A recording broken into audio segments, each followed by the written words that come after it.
പിടിക്കന്നെ മോനെ അല്ലാഹുവിനെ വിശ്വസിക്കുന്നവനും ക്രിസ്തുവിനെ വിശ്വസിക്കുന്നവർക്കും എവിടെ വേണമെങ്കിലും പോകാം. പക്ഷേ ഈ മുസ്ലിം അല്ലാഹുവിനെ അല്ലാതെ മതം വിശ്വസിക്കുന്നവരും പോകാൻ പറ്റില്ല, ക്രിസ്ത്യൻ അവരെ മതം വിശ്വസിക്കുന്നവർക്കും പോകാൻ പറ്റില്ല. ഹിന്ദുവിനെ സംബന്ധിച്ചുള്ള മതമില്ല, അവൻ സനാതന ധർമ്മത്തിന്റെ ഉടമയാണ്, അവൻ സർവ്വതിന് ഈശ്വരൻ ഉണ്ടെന്ന് വിശ്വസിക്കുന്നവരാണ്. അതുകൊണ്ട് അവർക്ക് ഏത് പള്ളിയിൽ വേണമെങ്കിലും പോകാം. ആരും പറയില്ല പോകരുതെന്ന്, ഒരു മനുഷ്യൻ പറയില്ല.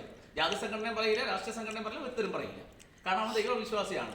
പിന്നെ ഇസ്രായേലിൽ നിന്ന് വന്ന ക്രിസ്ത്യാനി ഈ രാജ്യത്തില്ല, സൗദിയിൽ നിന്ന് വന്ന മുസ്ലിങ്ങൾ ഇവിടെ ഇല്ല, എല്ലാം നമ്മുടെ ഇന്ത്യക്കാരെ തന്നെ. കാരണം വന്ന് മതം മാറ്റിയെടുത്തവരെ ഈ ഭൂമിയിലുള്ളൂ. സൗദിയിൽ നിന്ന് വന്ന് ആരെങ്കിലും ഇവിടെ താമസിക്കുന്നവരുണ്ടോ? ഒരിറ്റ മുസ്ലിം ഇല്ല, എല്ലാം നമ്മുടെ കൂടെ പുറപ്പ് തന്നെയാണ്. ക്രിസ്ത്യാനികളാണ്. ആദ്യം ഇവിടെ പറഞ്ഞത് യോഹന്നാനാണ്.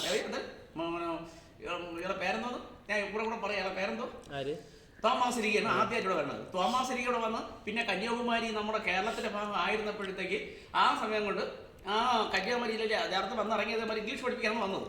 വന്നവൻ എന്ത് ചെയ്തു? ആദ്യം വന്നിട്ട് മതപരിവർത്തനം തുടങ്ങിയവർ. അങ്ങനെയാണ് ബ്രിട്ടീഷുകാർ 400 വർഷം നമ്മുടെ രാജ്യം അതിക്രമിച്ച് ഭരിക്കാൻ അവസരം ഉണ്ടായത്.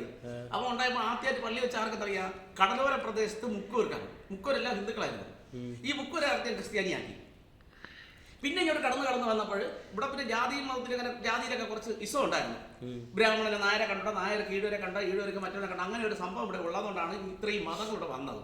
ഇതല്ല ഇവിടെ ഇന്ത്യക്കാർ മൊത്തത്തിൽ ഹിന്ദുക്കളെല്ലാം ഒറ്റക്കെട്ടായിരുന്നെങ്കിൽ ഇവിടെ ഒരു മുസ്ലിം മതവും കാണില്ല, ക്രിസ്ത്യൻ മതവും കാണില്ലായിരുന്നു. ഇവർ ഈ കുഴപ്പക്കാരായതുകൊണ്ടാണ് ഈ മലബാറിലുള്ള മുസ്ലിം മതത്തിൽ ആരാണ്? ബ്രാഹ്മിൻസാണ്. പണ്ടത്തെ ബ്രാഹ്മിൻസിന് 1 സെന്റ് ഭൂമിക്ക് അവകാശം ഇല്ലായിരുന്നു.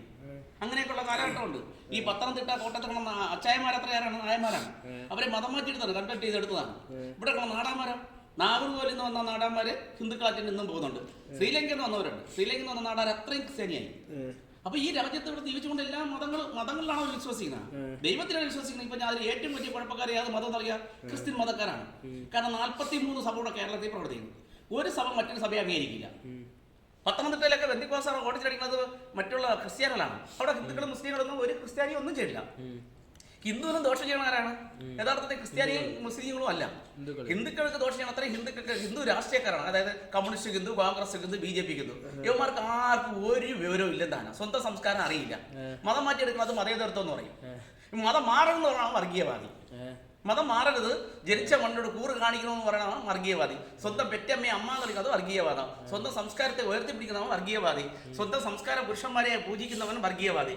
പിന്നെയോ നാണം കിട്ടവരൊക്കെ സ്വർഗീയവാദി. ഇതാണ് കേരളത്തിൽ നടക്കുന്നത്. കേരളത്തിൽ ഒരു രാഷ്ട്രീയക്കാരനും ഒരു വിവരവും ഇല്ല, ഒരു വിവരവും ഗ്രാഹ്യവും ഇല്ല. കേരളത്തിലെ രാഷ്ട്രീയം എന്ന് പറഞ്ഞാൽ അവൻ്റെ പെറ്റമ്മയെ 10 പേര് റോഡിലിട്ട് പീഡിപ്പിച്ചാലും അമ്മ പോയാലും കുഴപ്പമില്ല, 10 പേരുടെ വോട്ട് കിട്ടിയാൽ മതി എന്ന് ചിന്തിക്കുന്നവരാണ് കേരളത്തിലെ രാഷ്ട്രീയക്കാർ. ഇത്രയും മനസ്സിലാക്കിയെടുത്താൽ നിങ്ങളെയൊക്കെ പോലുള്ള കുട്ടികൾക്ക് നല്ല കുട്ടികളായിട്ട് ജീവിക്കാം. നിങ്ങൾ അള്ളാഹുവിനെ വിശ്വസിക്കണം. ഈ അള്ളാഹുവിനെ തന്നെ വിടരുത്. ഏത് ദേവാലയത്തിന് പോകാം. അള്ളാഹെന്ന് വിളിച്ചപ്പോൾ ഞാൻ ചെന്ന് അപ്പുറത്ത് നിന്ന് അള്ളാഹെന്ന് വിളിച്ചാൽ അള്ളാഹു പറയോ? ചെന്ന് പൊന്നാനി പോയി തുമ്പൂട്ടി വരാൻ പറയോ? അപ്പുറത്ത് നിന്ന് ക്രിസ്തുദേവ എന്ന് വിളിച്ചാൽ ക്രിസ്തുദേവ